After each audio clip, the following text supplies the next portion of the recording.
اعوذ باللہ من الشیطان الرجیم بسم اللہ الرحمن الرحیم وَلَقَدْ أَرْسَلْنَا نُوحًا إِلَىٰ قَوْمِهِ إِنِّي لَكُمْ نَذِيرٌ مُّبِينٌ، اور ہم نے نوح کو ان کی قوم کے پاس یہ پیغام دے کر بھیجا کہ میں تمہیں اس بات سے صاف صاف آگاہ کرنے والا پیغمبر ہوں۔ اللہ تعبدوا الا اللہ انی اخاف علیکم عذاب یوم علیم، کہ اللہ کے سوا کسی اور کی عبادت نہ کرو، یقین جانو مجھے تم پر ایک دکھ دینے والے دن کے عذاب کا اندیشہ ہے۔ فقال الملأ الذین کفروا من قومه ما نراک الا بشرا مثلنا وما نراك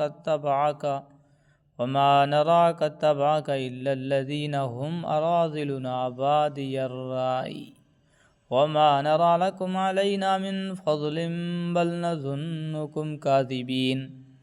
اس پر ان کی قوم کے وہ سردار لوگ جنہوں نے کفر اختیار کر لیا تھا کہنے لگے کہ ہمیں تو اس سے زیادہ تم میں کوئی بات نظر نہیں آ رہی ہے کہ تم ہم جیسے ہی ایک انسان ہو، اور ہم یہ بھی دیکھ رہے ہیں کہ صرف وہ لوگ تمہارے پیچھے لگے ہیں جو ہم میں سب سے زیادہ بے حیثیت ہیں، اور وہ بھی سطحی طور پر رائے قائم کر کے، اور ہمیں تم میں کوئی ایسی بات بھی دکھائی نہیں دیتی جس کی وجہ سے ہم پر تمہیں کوئی فضیلت حاصل ہو، بلکہ ہمارا خیال تو یہ ہے کہ تم سب جھوٹے ہو۔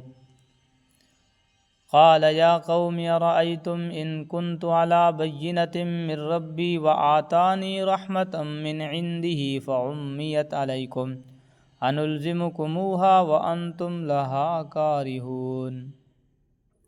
نوح نے کہا، اے میری قوم ذرا مجھے یہ بتاؤ کہ اگر میں اپنے پروردگار کی طرف سے آئی ہوئی ایک روشن ہدایت پر قائم ہوں، اور اس نے مجھے خاص اپنے پاس سے ایک رحمت یعنی نبوت عطا فرمائی ہے، پھر بھی وہ تمہیں سجائی نہیں دے رہی، تو کیا ہم اس کو تم پر زبردستی مسلط کر دیں جبکہ تم اسے ناپسند کرتے ہو؟ وَيَا قَوْمِ لَا أَسْأَلُكُمْ عَلَيْهِ مَالًا إِنْ أَجْرِيَ إِلَّا عَلَى اللَّهِ وَمَا أَنَا بِطَارِدِ الَّذِينَ آمَنُوا إِنَّهُمْ مُلَاقُو رَبِّهِمْ وَلَكِنِّي أَرَاكُمْ قَوْمًا تَجْهَلُونَ۔ اور اے میری قوم، میں اس تبلیغ پر تم سے کوئی مال نہیں مانگتا، میرا اجر اللہ کے سوا کسی اور نے ذمہ نہیں لیا، اور جو لوگ ایمان لا چکے ہیں میں ان کو دھتکارنے والا نہیں ہوں۔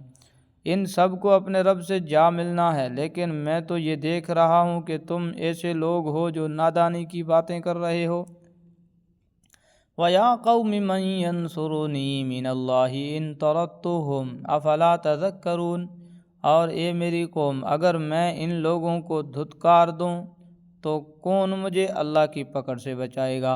کیا تم پھر بھی دھیان نہیں دو گے؟ وَلَا أَقُولُ لَكُمْ عِنْدِي خَزَائِنُ اللَّهِ وَلَا أَعْلَمُ الْغَيْبَ وَلَا أَقُولُ إِنِّي مَلَكٌ وَلَا أَقُولُ لِلَّذِينَ تَزْدَرِي أَعْيُنُكُمْ لَنْ يُؤْتِيَهُمُ اللَّهُ خَيْرًا اللہ اعلم بما فی انفسہم انی اذا لمن الظالمین۔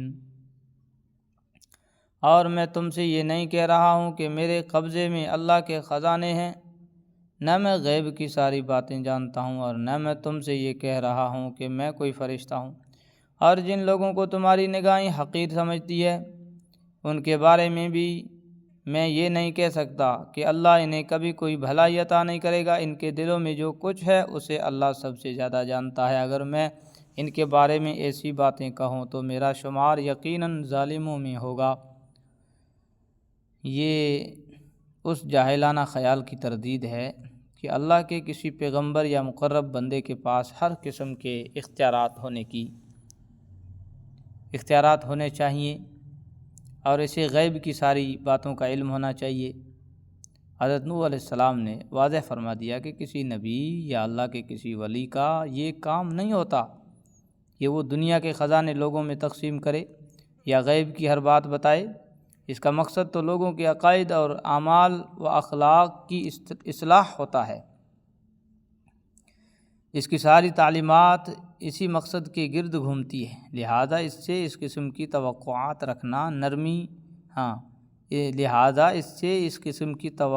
رکھنا نری جہالت ہے۔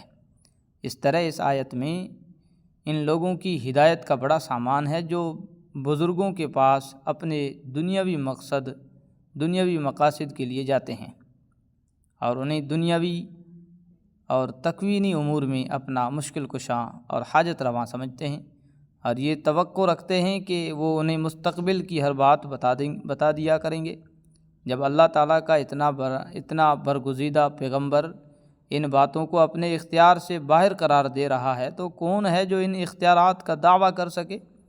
اور حضرت نوح علیہ السلام کے ساتھیوں کے بارے میں کافروں نے جو کہا تھا کہ یہ حقیر لوگ ہیں اور دل سے ایمان نہیں لائے، اس کا آگے یہ جواب دیا ہے کہ میں یہ نہیں کہہ سکتا کہ یہ دل سے ایمان نہیں لائے اور اللہ تعالیٰ انہیں کوئی بھلائی یعنی ثواب نہیں دے گا۔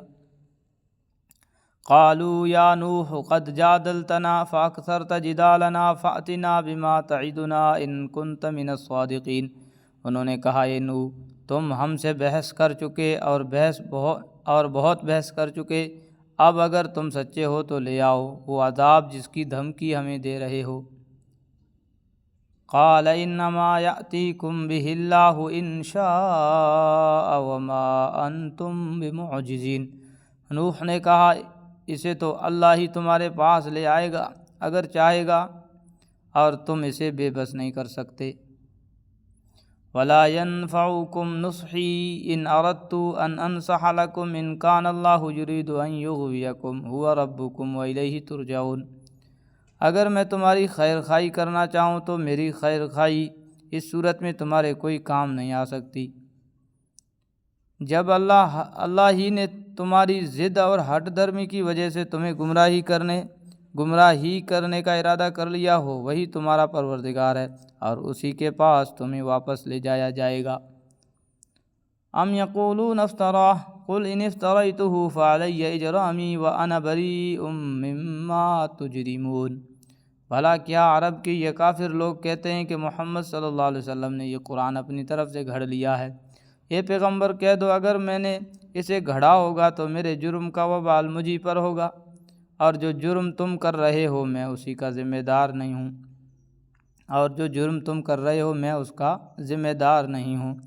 حضرت نوح علیہ السلام کے واقعے کے درمیان یہ آیت جملہ معترضہ کے طور پر آئی ہے۔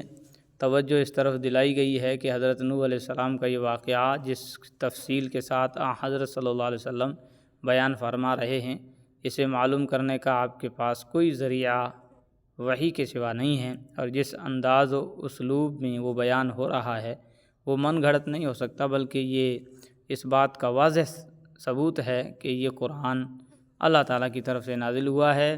اس کے باوجود کفار عرب کا انکار کرنا محض ہٹ درمی پر مبنی ہے۔ صدق اللہ العظیم۔